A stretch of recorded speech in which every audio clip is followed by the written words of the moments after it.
Thanksgiving. Looks incredible. I agree. It's beautiful, visually, aesthetically. If this man can do anything right, he can do a war scene right. I think so too. Like there is no like, you know what I loved is when they started naming his name, like Ridley Scott, they go through like all the movies that he's done, and each one, and I'm sure he's had some duds, but like those like 10 resume like movies, Gladiator, Black Hawk Down, The Martian, all of those are just like bangers. But how is he gonna take on this like sort of modern war? And it's not a modern war, but it's like more of like it's like the 1700s, and it's gonna be a war zone at that time. Like how are they gonna use the effects? How is it gonna be beautifully presented to us as the audience to consume? Because we're so used to like much more like Marvel cinematic like fights. Which look like garbage, respectfully. Really? This is an old man, okay? Okay. We're talking Ridley Scott. He's got to be at least 85, maybe a little bit under, He's okay? younger than us. He's still going strong. Still going strong. Good for him, first of all. But I doubt this is going to be a CGI nightmare. I can't say for certain because honestly I don't know, but like I'm assuming they did a lot of it practically. Mm-hmm. Because it looks like a lot of it was done practically. Granted, everything has a layer of CGI and effects these days, but like I think he made elaborate set pieces and they did what they did best and acted the hell out of it. Absolutely. And it was great that you saw segments of like, okay, he's fighting on a horse, and then you see like ships in the background shooting cannons in each other. So I don't think anybody besides Christopher Nolan is really gonna create actual fighting. Yeah. Because he likes to crash planes, and apparently in Oppenheimer he did blow up a gigantic nuclear bomb or something. Which I still don't believe. I don't believe that either. It's like, I feel like we would have heard about that. I think you think the United States government would be like, oh yeah, no problem, scientific experiment, like your science fair or whatever, yeah, blow that up. Like, no way. Granted, they like blow things up for movies all the time. Like, I'm not saying that they don't. They totally do. But to create a bomb of that scale, I know this is not Napoleon, but like to create a bomb of that scale, you're trying to tell me that they didn't add even a layer of CGI on top of it to make it look... I don't know.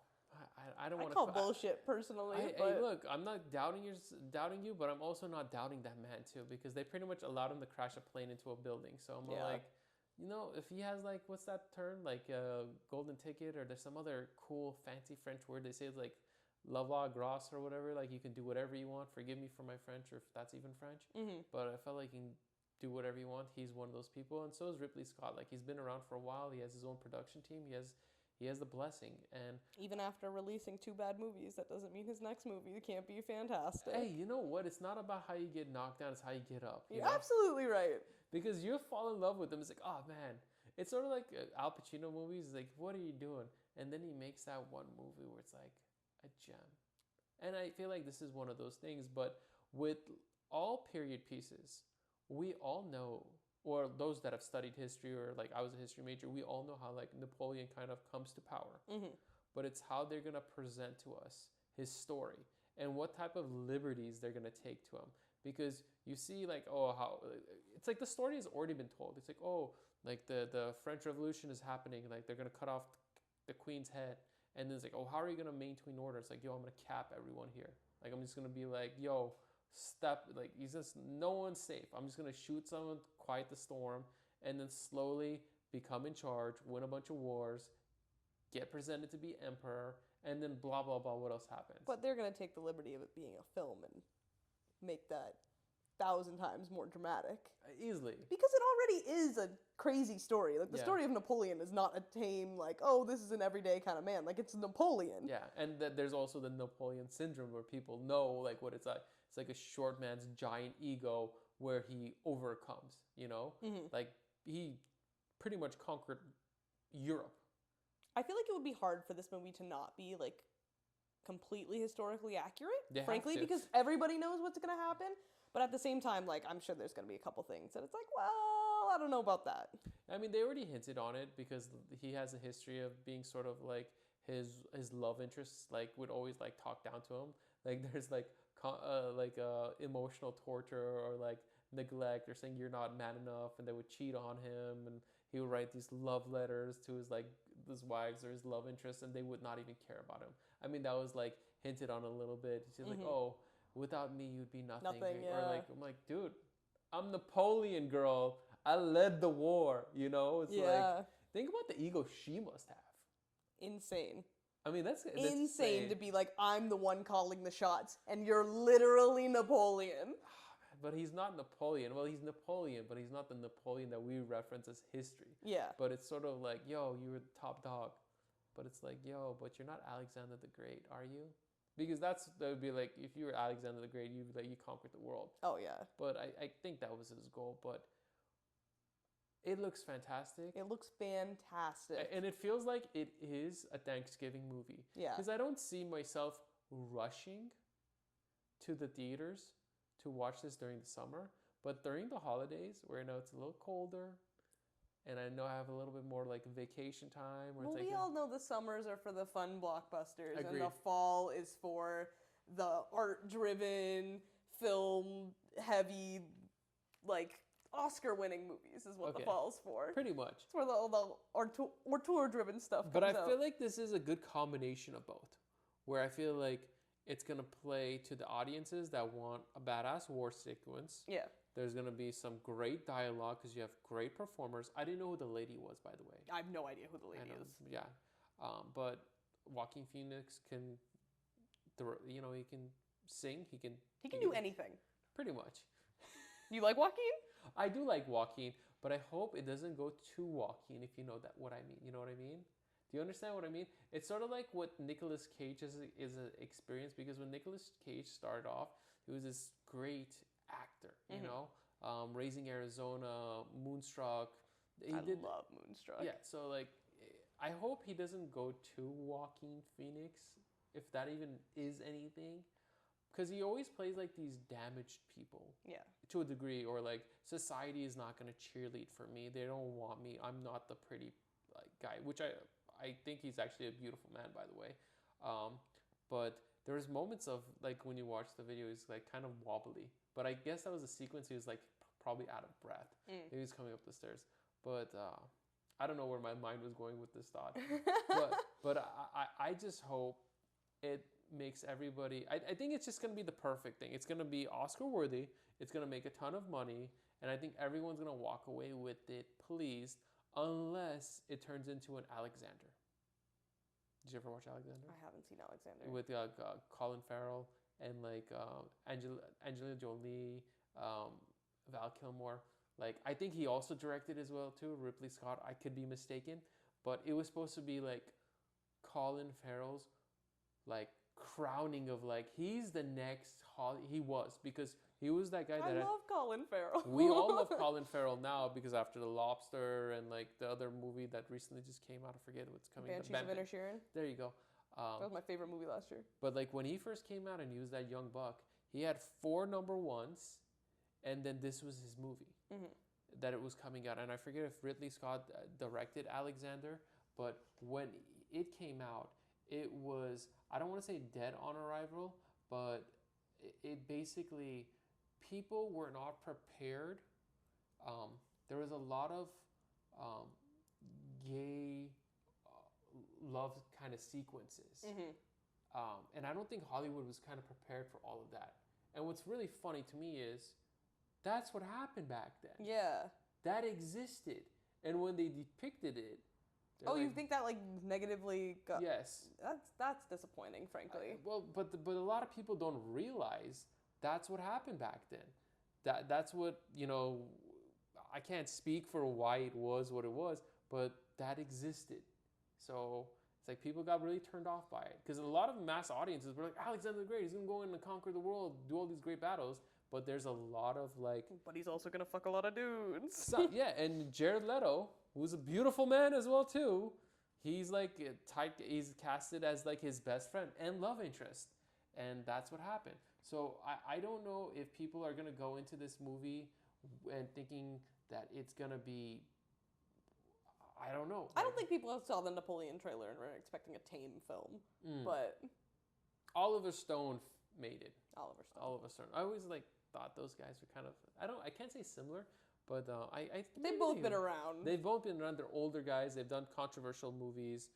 They've done a lot of great hits. But I just saw this movie and I feel like it's gonna be...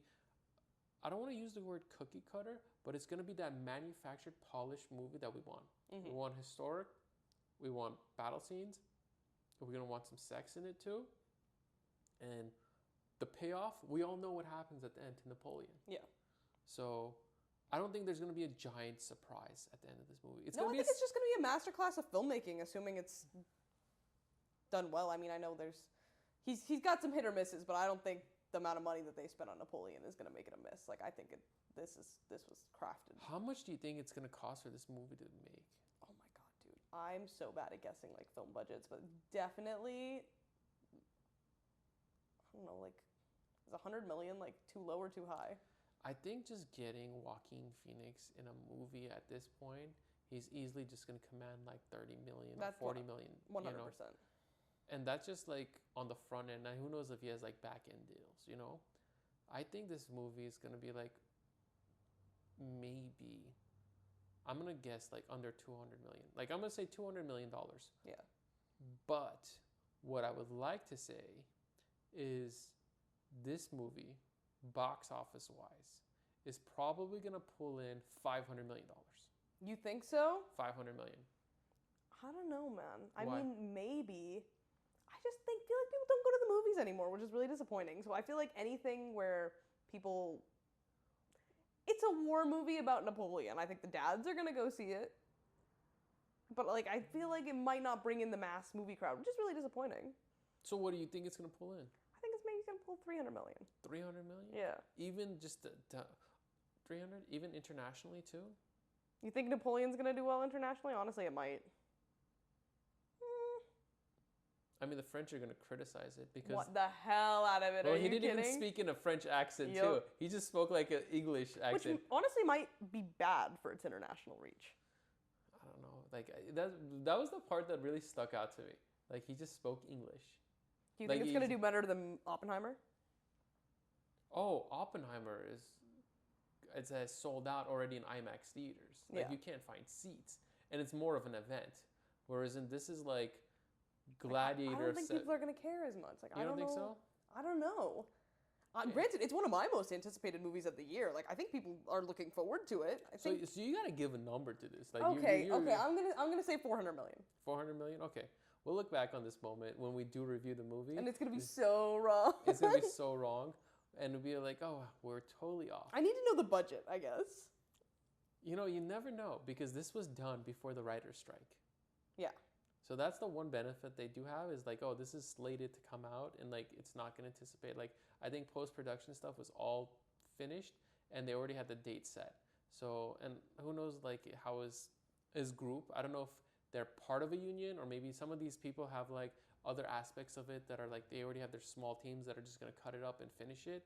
So that's the fortunate part of it. So they're not going to spend, the only part of the money they're going to spend is marketing, which I feel like they need to stop spending money on marketing. Why do you say that? Because I feel like at the end of the day, no matter how much they spend, like they already showed us the movie in the trailer.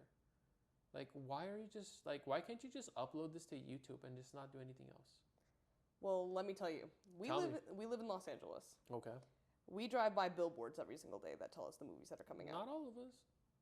You're right, not all of us. Some work from home. Some work from home, that's absolutely true. But I feel like being out here, in general, I feel like I always know more about what's coming out than like my friends in Massachusetts, for example.